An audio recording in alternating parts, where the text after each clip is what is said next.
Eliza. Smashing.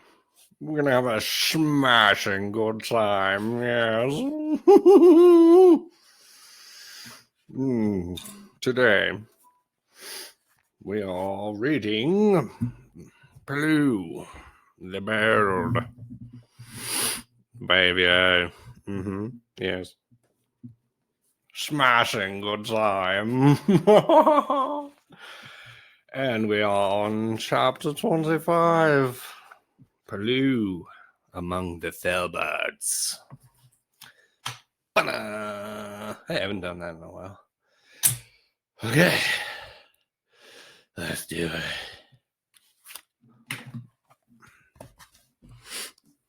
Though Perloo was hardly surprised when the Felbart guards grabbed him, he was not prepared to be knocked down, dragged through the den with great harshness, and flung into a small, dismal cell.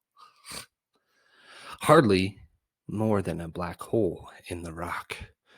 As the guards left, he called out, "Please, I need to speak to someone. Is the packmaster all right? I want to make an apology." Barking in mockery, the warriors shut the door and latched it. Perloo sighed. He may have been a Felbart prisoner before, but he had not felt like one. This time he felt very much like a criminal. It was a long sunglow. Perloo spent much of the first part thinking on the heroic doings of his favorite ancient Monomer heroes. But in the midst of his reflections, he suddenly recalled one of Margwat's sayings. "They who pine for the past fear the future." She was right, Perloo reflected. This isn't the time to be mulling over the past. It's now I have to deal with.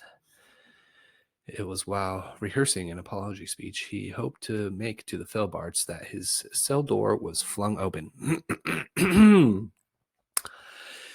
2 Felbart warriors ordered Perloo to get up. "You're wanted," they informed him. "By whom? Where?" Perloo asked nervously. "Is Wanyado all right?" "Do as you're told," was the barked reply. After attaching ropes to his arms and legs, the Felbarts led Perloo to a large room whose size reminded him of the great hall in the central tribe burrow. Waiting at the far end was Packmaster Wanyado. The Packmaster was seated upon a low platform. He looked rather the worse for the stomping Lucabara had given him. Sadder, too. Ranged around him were rows of Felbart warriors. All were somber-faced, with eyes full of anger, lolling tongues, and flashing fangs, as well as tails whipping in great agitation. As Perloo drew near, he pulled down his left ear. "Packmaster, I'm so glad you're—" "Silence!" Wanyado barked, making it clear that however weak he looked, his voice was in full strength. "Oh, dry dust," Perloo murmured, afraid to speak. "Mortimer!" Wanyado began in a low growl and low growl. Sorry, I skipped a line. Though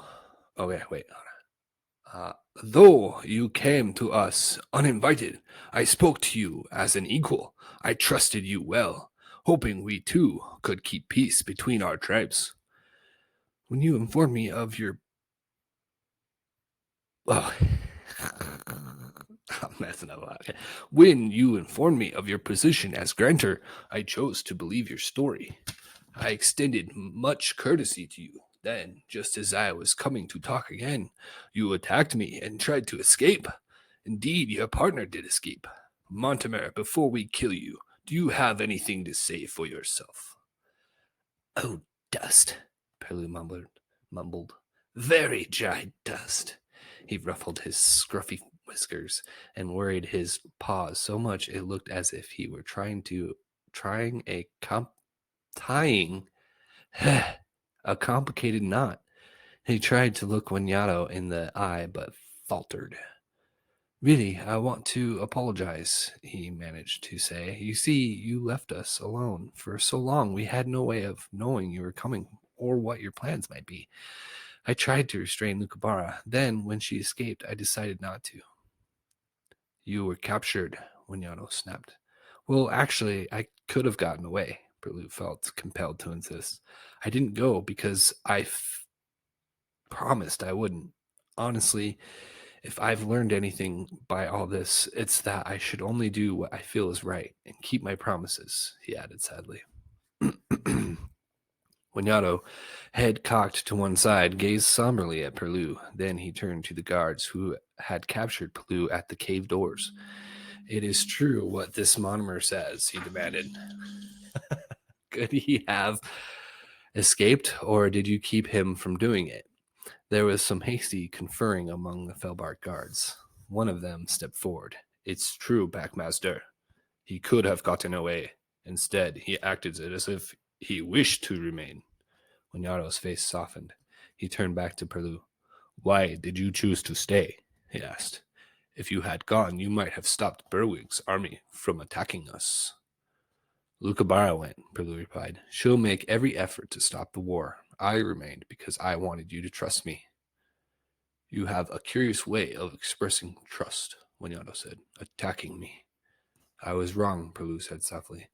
After a moment, Wanyado said, Do you think your friend can prevent this war? She'll certainly try. Then I'm willing. His words were cut off by a Felbart warrior, wet with snow, who burst into the area. Packmaster, he cried, I've come back from scouting down the mountain. The Mortimer army is hopping toward our borders. Ooh. And that's the end of the chapter. It's a quick one, but I'm getting bombarded by my phone, so it's probably a good thing. Sorry, I messed up a lot on that one too. So, but I hope you got the gist of it. Basically, I mean, that shouldn't have been a chapter. That was nothing. But he's trying to regain their trust. That's pretty much it. That's pretty much the gist of it. That's all that really happened in that chapter. So sorry if you're expecting more on this session, but you'll just have to wait till the next chapter to figure out what happens. Are they gonna attack and have a huge battle? I kind of hope so, but I think Perloo prevents it from happening. I think it comes right up to the verge where they're like face to face, and he's like, "Stop!"